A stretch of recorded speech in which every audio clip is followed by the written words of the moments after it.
The game we all expected and have been waiting for has finally arrived. The top two seeds in the Willard District meeting tonight to determine who will cut down the nets as Division IV District champions, with the other ending their tournament journey right here inside of the Haas. It's live and free postseason championship hoops featuring number 1 Colonel Crawford and second-seeded Lucas, streaming anywhere the internet can be found, and it's all on the way next.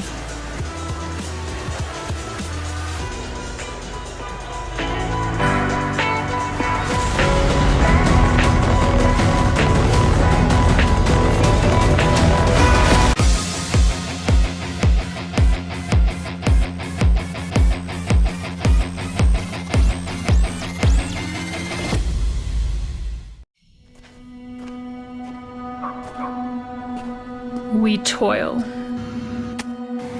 we sweat, we live, we breathe, we ache and cry and laugh and bleed. We dance, we play, we love, we nourish. We yearn and wish and hope and cherish. We mend, we heal, we repair, we sow, we plant and tend and gather and grow. We feed our families and the world's too. It's a calling, a feeling, real and true. We need no thanks, rewards, or dues. We love this land. It's what we do.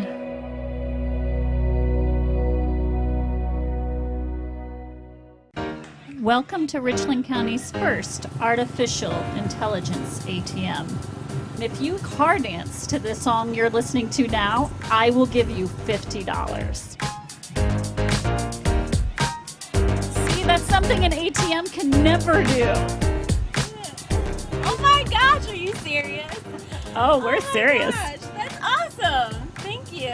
Thank you. We hope your day is a little bit better today. Yes, thank you. Nowadays, you've got enough things to worry about. Your car shouldn't be one of them. And at Spitzer, stay worry-free with our Spitzer Shield. Get exclusive new vehicle benefits, like a lifetime nationwide powertrain warranty, unlimited time, unlimited miles. Plus, get benefits on our Spitzer certified vehicles, like our nationwide powertrain warranty, peace of mind with bumper-to-bumper coverage, and more. Visit your local Spitzer auto store today and get the Spitzer Shield. At Spitzer, our world revolves around you.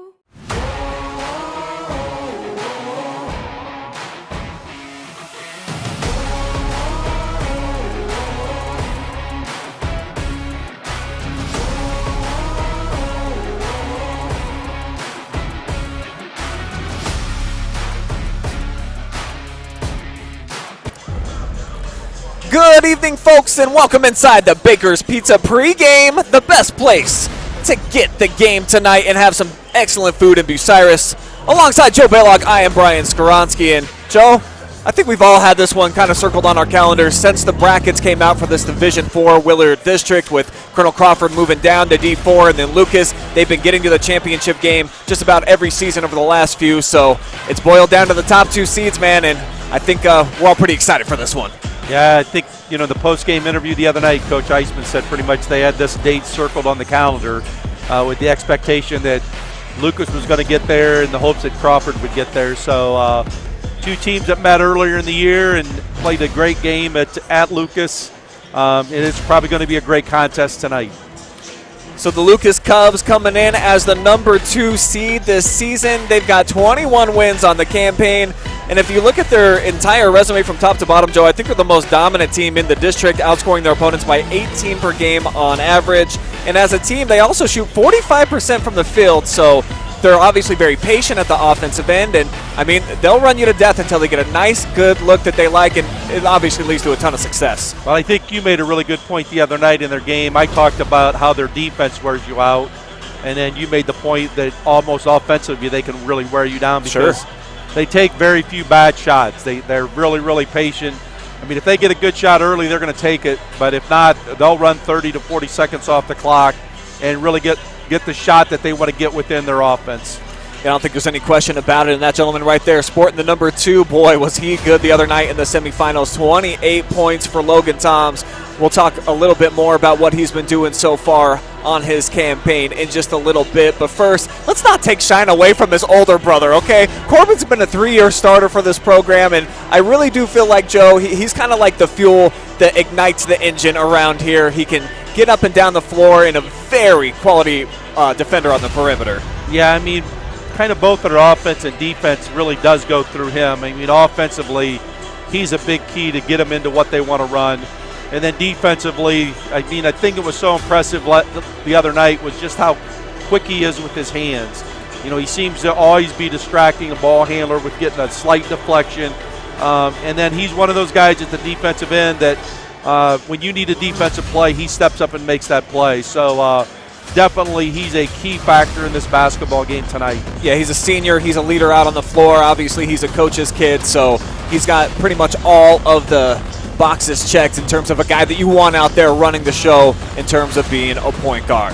Over on the other side, the opponent for them tonight, Colonel Crawford, the team that beat them inside of the Cub Cave earlier this season, and I think ended their long home winning streak. So that's another reason why Lucas kind of had them circled on the calendar, Joe. And while they haven't had quite the regular season success this year as the last couple, I mean, they're very staunch defensively when you look at the numbers, and then the 5 losses by 4 points or less. We talked about that a couple of nights ago. They really could have had a much better looking resume on paper. Yes, I mean, with just a couple, and several of those games came down to the last possession that they just were not able to, finish a play. And maybe the advantage of coming into this game is Crawford's schedule might have been a little bit more challenging than Lucas's regular season. Absolutely. I mean, but at this point of the year, it doesn't really make a difference. The only difference it makes is Crawford's probably been a lot more tight games than Lucas has. So, they've been able to maybe take a lot away from that from the standpoint, hey, we've lost a lot of close ones, and we just got to find a way to win close ones. And as you mentioned, tournament time, if you don't win a close one, you're going home. That's right. And leading the way for them pretty much all season long in the paint, Jacob Maddie. He's really emerged as the number 2 scoring threat on this team, a guy that was relegated to doing a lot of the dirty work last year. He played defense. He got rebounds. Now, Joe, I mean, you look at the numbers the other night, 26 and 10. This is a dude you can rely on if he touches the ball down close to the hoop. And the other, besides the other night, how well he played, the one of the best games he played during the regular season was against Lucas. And his ability to score inside, but not just score, his ability when they double to find open teammates has been outstanding also. So his play tonight is going to be a big factor in how this game comes out.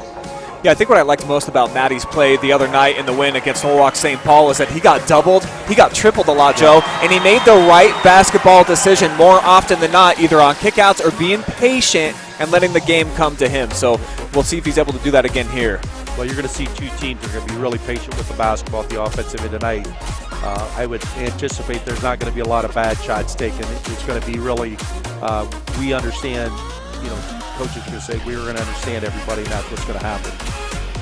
And now what's about to happen? How about a man with an electric guitar getting us ready for Friday night basketball?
I mean, come on, folks. What more can you want to get a championship Friday night started?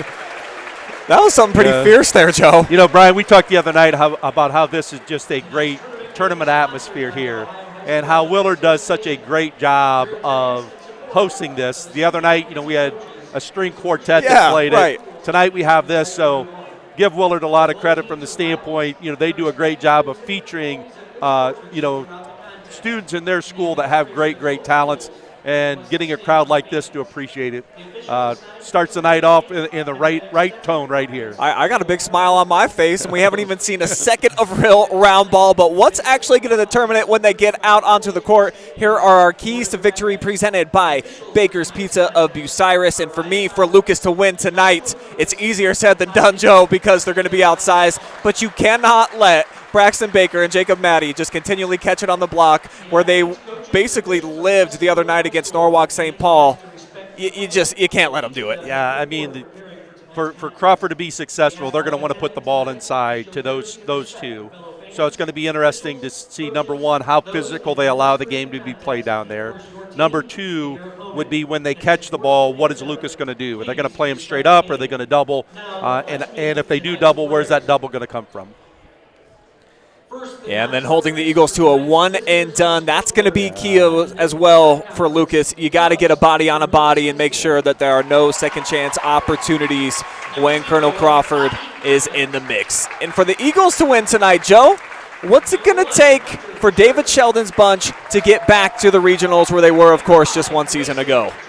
Well, you know, the other night we talked about the first half, just their inability to finish right around the rim. Right. So they're going to want a good start. If they go inside tonight, they're going to want to hit those shots. And then they're going to have to make sure they keep Lucas out of the lane. One of the deficiencies that Crawford's kind of had, I think, throughout the season is their inability to keep penetration out of the lane. And that's the strength of the Lucas Cub offense, especially with the two Toms brothers, their ability to get to the lane, not only get to the lane, but be strong and finish at the basket, and we saw that especially out of Logan Toms the other night in the district semifinal game. Yeah, Lucas definitely, they're trying to get the ball to the basket off of the bounce. Colonel Crawford a little bit different with their methods and their methodologies. They're going to try to catch it down there a little bit more often and use their great length and size to try to capitalize against a Lucas team that at least they don't have the size in terms of height, Joe, but definitely they got some tough kids out there that'll match up. Yeah, I mean, it's going to be a physical battle tonight. I mean, both teams are going to try to impose their will defensively on the opponent. So again, sometimes the officiating comes into play. Is, you know, are they going to let them play, or how tight are they going to call it? Because the other thing is neither team goes very deep. They're going to go pretty much 5 guys, maybe 6, and maybe a 7th guy, but